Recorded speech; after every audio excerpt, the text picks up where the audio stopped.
Welcome back to another episode of the Face Mask Podcast, everybody. Now, normally I would have Jay right here and No Doubt Dog right here, my two co-workers, and we would be reading the messages from Justin, but they have abandoned me, unfortunately. No, I'm just kidding. They actually have lives, and we're too busy to not talk about hockey and football all day long. Unlike me, I have no life, so you guys are stuck with me, Orb. So welcome to the Face Mask Podcast, everybody. If you're new, we talk about NHL and NFL content. So if you guys are a fan of those two sports, make sure to leave a like and subscribe. This one is going to be an NHL episode. And first week is over.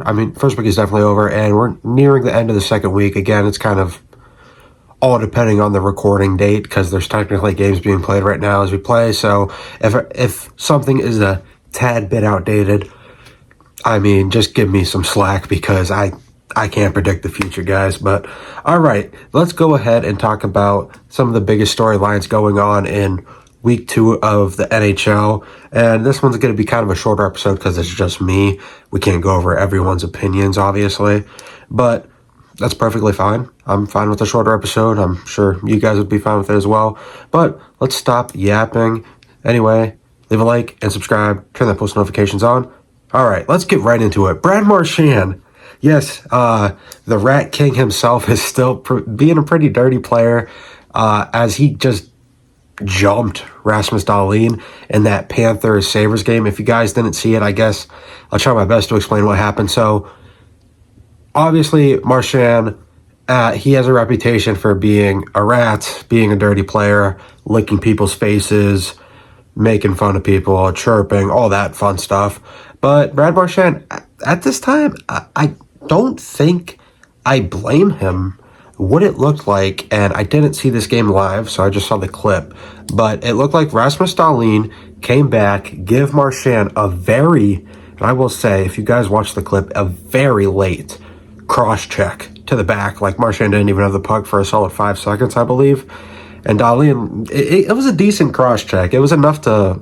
I can't remember if Marchand fell down or not. No, I think he did. I think it did push Marchand down.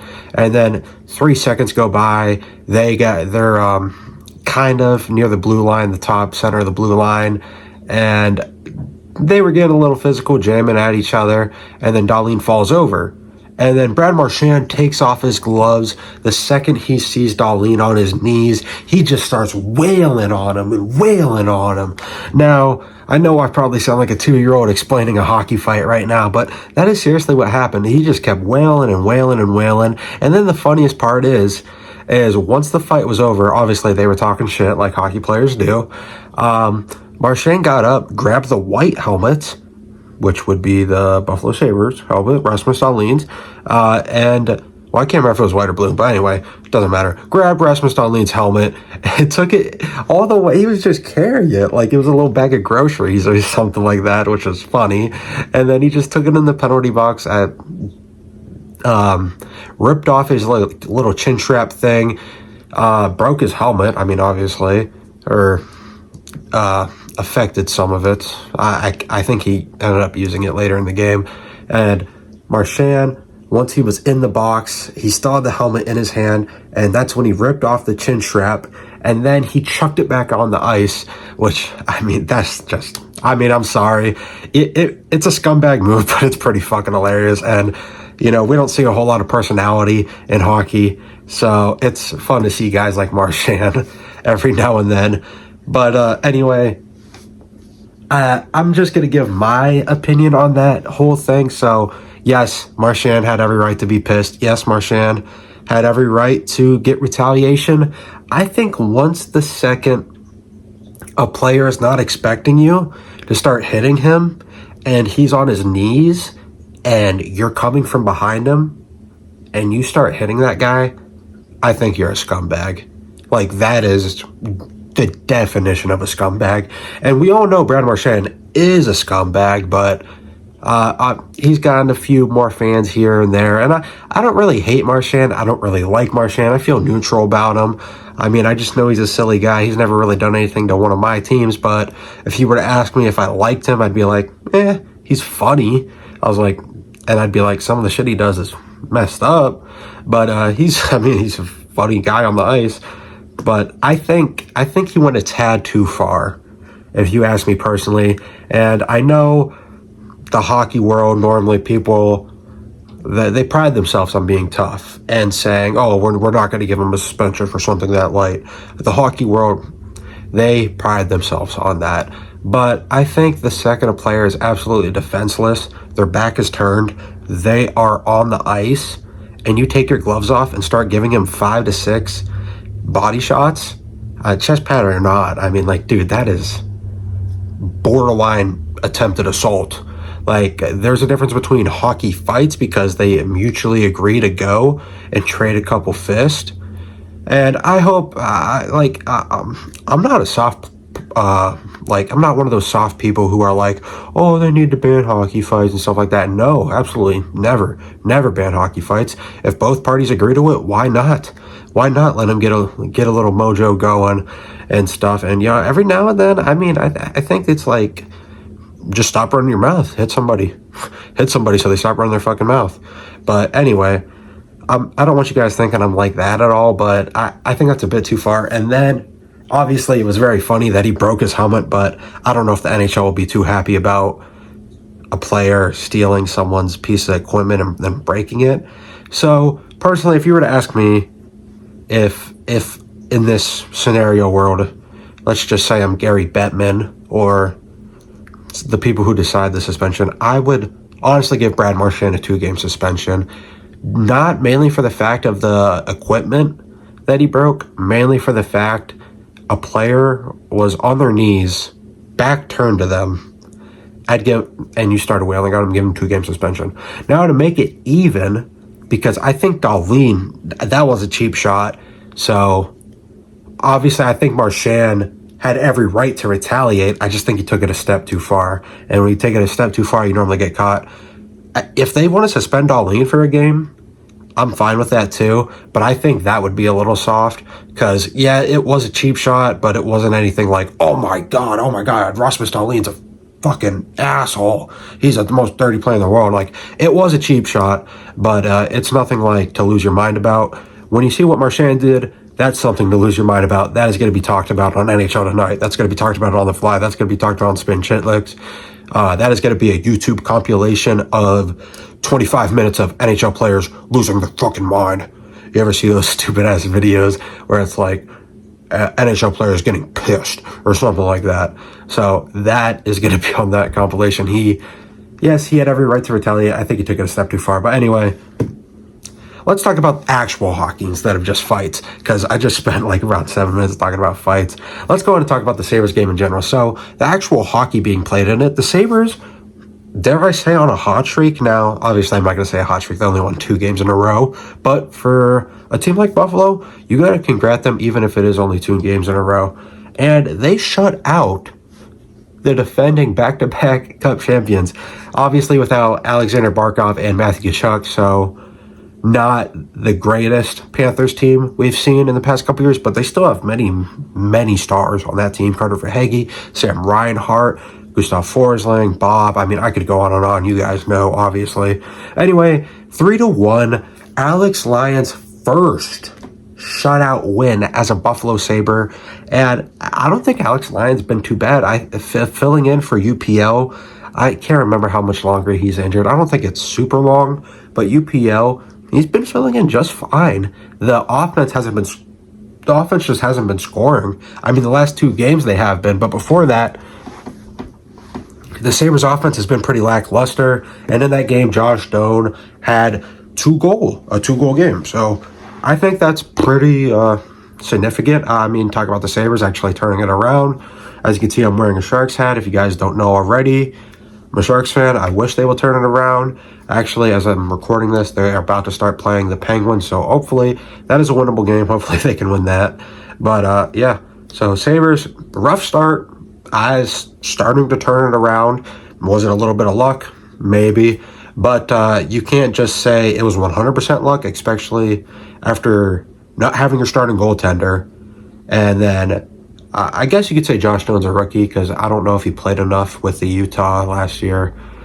So even if not, even if you don't, that he's not classified as a rookie, second year winger that you ended up trading Pacherka for, and obviously you got Kesselring, the defenseman. So makes the trade look a little bit better because I know Sabres fans were not happy about losing JJ Pacherka to Utah, now known as the Utah Mammoth, obviously. Also, did you guys see the mascot reveal for the Utah Mammoth? It's Tusky. So, yeah, Utah, I think, well, Utah Tusky Mammoth, something. It's something like that. I think he looks pretty badass, though. I like him. They had their home opener against. Ooh, who was it? Oh, wait, was the home opener against the Sharks? I can't remember. I just remember the Mammoth just won recently 6-3 against the Sharks. And I can't remember who was home in that game, but I think that was when they revealed their mascot. Obviously, the Sharks did not do great in that, but we're not here to talk about the Sharks struggle. Let's talk about something else. If you guys didn't see the last episode, we talked a lot about the Sharks struggling. So let's go to something else. Nick Foligno, the Blackhawks captain, he's going to take a little bit of a leave of absence for the Chicago Blackhawks. His four-week-old daughter is having open heart surgery, which is pretty serious. I hope everything goes well for Nick Foligno and his family.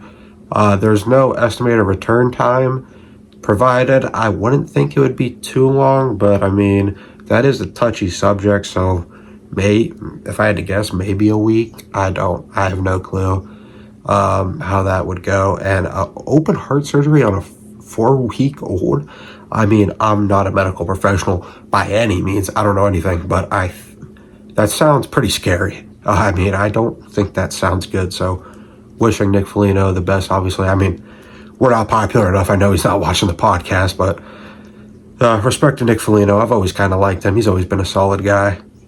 So, yeah, best of luck for Nick Foligno. Matthew Tkachuk, speaking of kind of down moments, sadder things, Brady Tkachuk. He's going to be missing 6 to 8 weeks with, I believe it was thumb surgery. And, so both the Tkachuks are missing around 2 months, a little over 2 months, actually, for Brady. But still, both the Tkachuks missing a good bit of the first half of the season. So, not great for the Panthers, definitely not great for the Senators.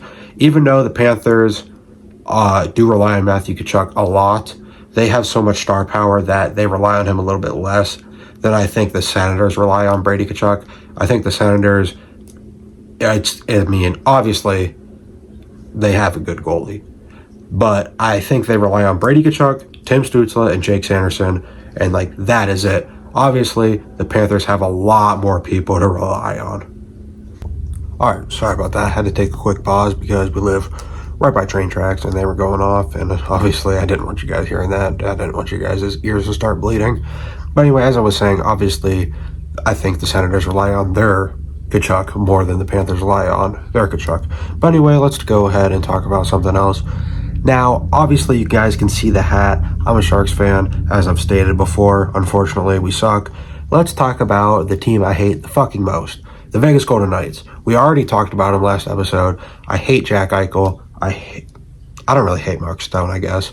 But I hate Mitch Marner. I hate just about everyone on this fucking team. I hate the coach. I hate the GM. I hated how they treated their players. I hate that they became so good so fast. Is it some of it jealousy? Yeah. Is some of it just because they're pieces of shit? Like actual pieces of shit? Like horrible human beings? Yes. And did I just piss off every single Vegas Golden Knights fan watching this video?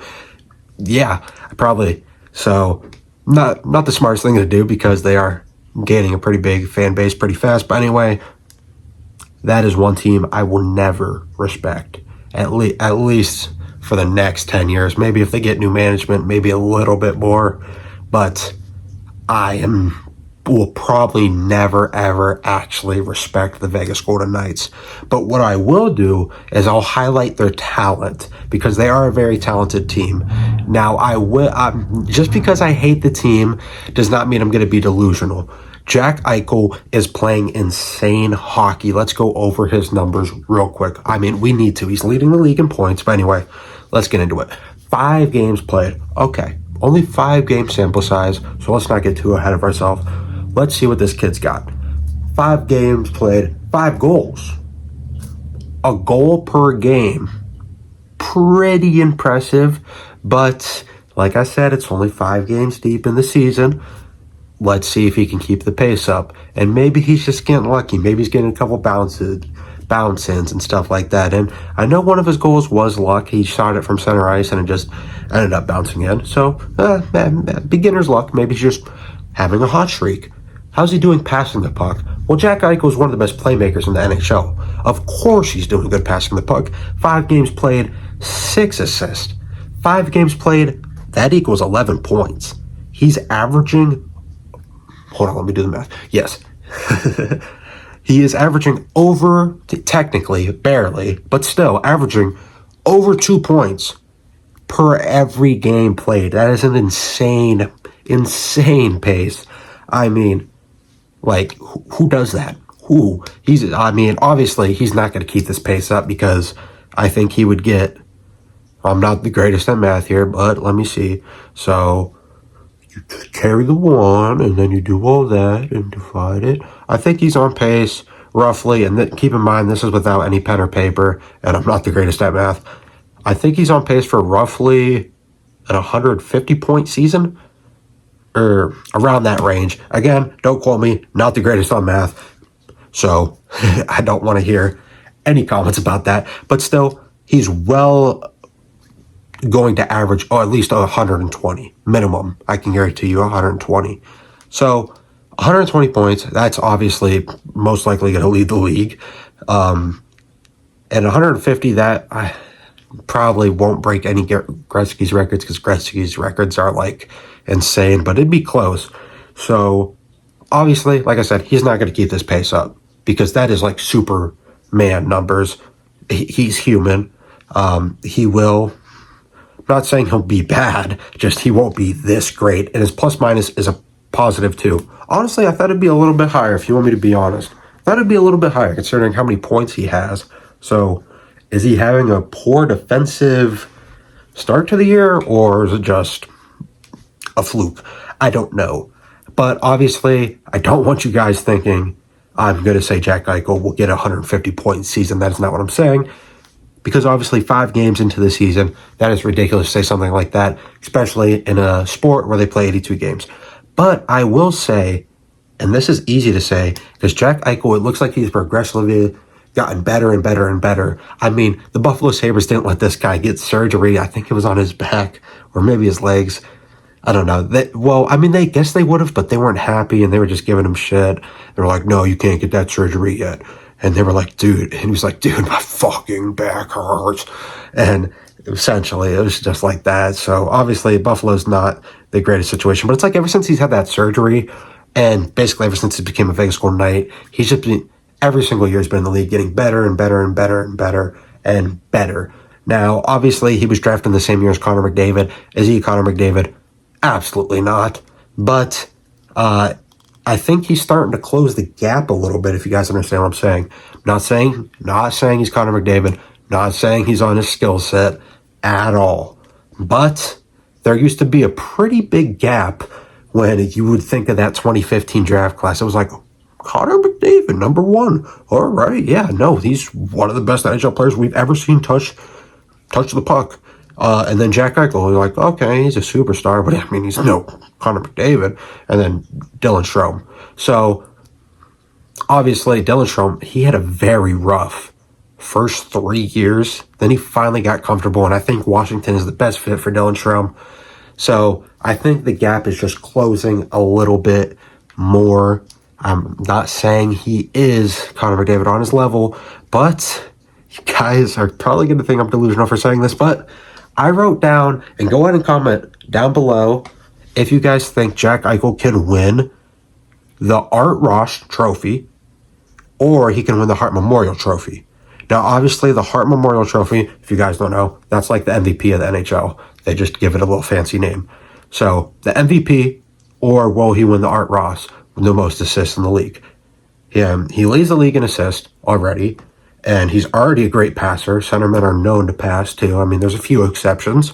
But traditionally, they're known to pass and set up their guys. I mean, like I said, a few exceptions. But if he's providing this much playmaking with his assist and also averaging so far a goal per game, no, I think it's very possible he takes away one of those awards. Obviously, it'll be easier to get the Art Ross than the Hart Memorial because the Hart Memorial is a very, very prestigious award. Not taking anything away from the Art Ross, just obviously the Hart Memorial is like the king of kings when it comes to NHL awards. I think he seriously can. Again, absolutely hate the Golden Knights, but I think it's possible he would just need to keep this pace up, well, somewhat close to this pace, because like I said, he's human. He's not going to be doing this every single night. Let's stop talking about the Golden Knights, though, because it's making me sick. It's making me sick to my stomach, so let's stop talking about the Golden Knights. Let's talk about the Colorado Avalanche and the Hurricanes. They're the only team, as of recording right now, the only team without a regulation loss. I believe the Avs have an overtime loss. Hurricanes are 4-0 with no overtime losses at all or shootout losses. So, pretty impressive. I mean, I don't think that's super crazy. I don't feel like anyone's going to be like, oh my God, I can't believe they did that.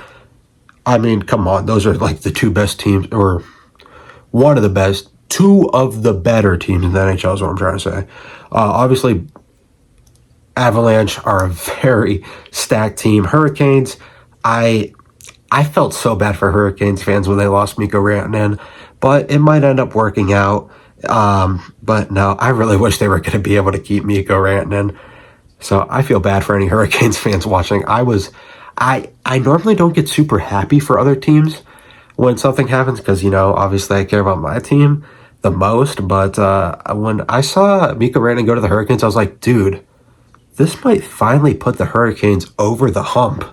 And then they lost him like about 3 weeks later, maybe 2 weeks later, to the Dallas Stars because he was like, yeah, I don't want anything to do with Carolina. I've always liked Frederik Andersen too. I feel like he's been pretty solid. Jacob Slavin, very great defenseman. I think finally, oh my God, he got the long-awaited respect he deserved after the Four Nations tournament style thing. So, yeah. Anyway, I just wanted to highlight those two teams doing good. And I also, about those two teams, Colorado Avalanche, I just want to say Marty Necas, the one-man party, he was 2 points away from averaging a point per game since he got traded to Colorado last year. So he was there for 30 games in Colorado last year. He got 28 points. That is the best we've seen him. Now, he's always been a good player. He's always been pretty solid since he's been in the league. But we saw a jump ever since he joined the Avalanche. A big jump. And I just want to say, I think he'll average a point per game this year. I don't know what it is. I know he's not on McKinnon's line a whole lot. I know at least he didn't used to be on McKinnon's line a whole lot. Maybe they're fixing things up. I know they like putting him at center. But when he's on McKinnon's line, it's a thing of beauty. It's a thing of beauty. It should be in the most finest museum in all of France, right next to the Mona Lisa.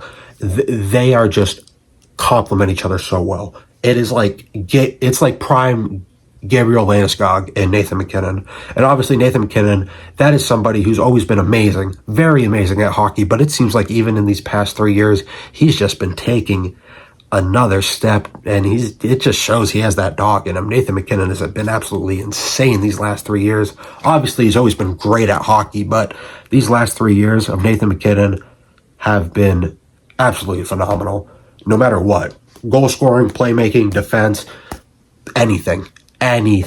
Obviously, the Avalanche have a great all-around team, so it's easy to say that about players when you are surrounded by multiple other people around talent, but we all know MacKinnon is one of the best players in the NHL. And I think Martin Necas, I think a lot of people are going to be giving him more respect after this year. Not saying anyone disrespects him or anything. I just think people are going to be like, yeah, no, that guy can play for real. Like, that's a guy to like game plan around. I'm not saying people weren't doing that already. I just think they're going to be like, all right, the Avalanche got another young centerman who's going to take over the league again, so that's great. I don't know what it is about the Avalanche. and they ended up pulling off that Mikko Rantanen trade. I mean, obviously, with the salary cap going up, maybe it would have made sense just to give Mikko Rantanen that money at the end of the day, but I think they were trying to save for Cale Makar, because I think Cale Makar is going to be a UFA after this year or after next year. I know it's coming up very soon, and his price tag is, with the NHL contracts coming up, his price tag is going to be not cheap, to say the least, as he's one of the best defensemen in the NHL, if not the best. So they got that little headache to deal with since they got so much talent. And I just want to say real quick before we wrap up, what the hell is going on in Detroit? Red Wings fans, how the hell are you guys top 5 in the league? If Dylan Larkin and DeBrincat are doing that good, like, come on now. Cam Talbot's even been solid, and I shitted on Cam Talbot.